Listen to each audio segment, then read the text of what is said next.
Hello everyone, it's Shane1288 here with your weekly RuneScape Byte for Monday, September 24th, 2018.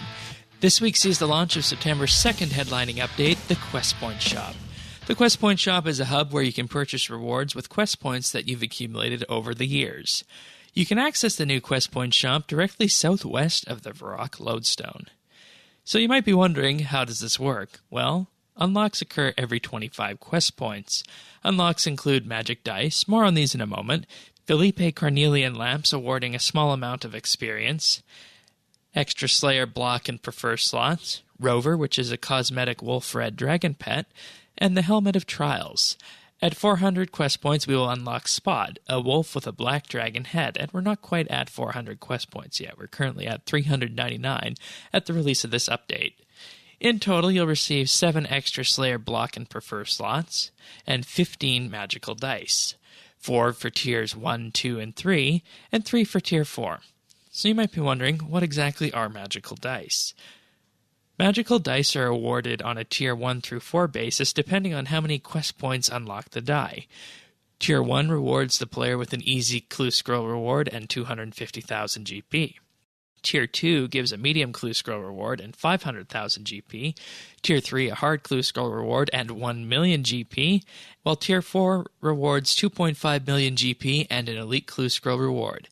This means that if you've done all the quests up to date, you're guaranteed to walk away with 14.5 million GP and 15 treasure trail items of varying rarity. And yes, you can get dies from doing this, so keep that in mind. You could get very rich from this update. We'll have more about the market implications of this on this week's RSBANDB update.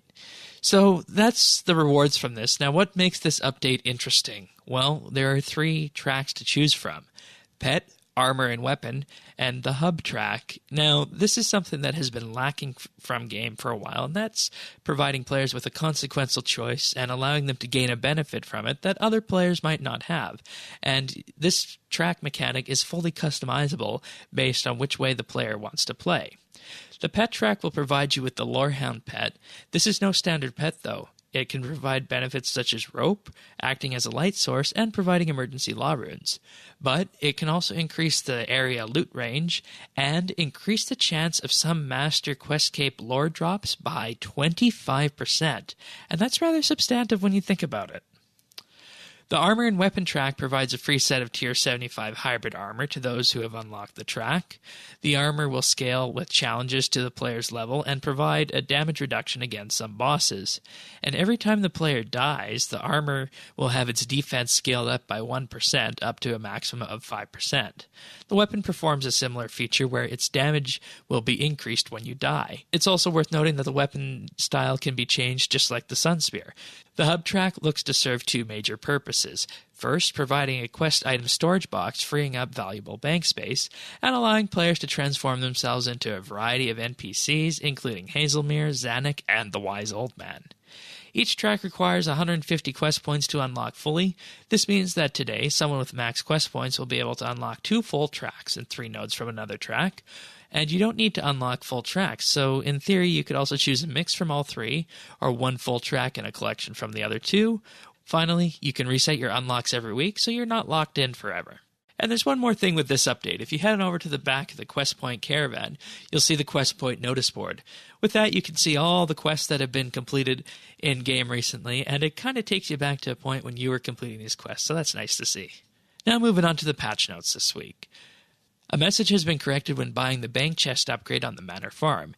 It used to say a bank chest was added next to the breeding pen, and as we all know, the bank chest is nowhere near the breeding pen.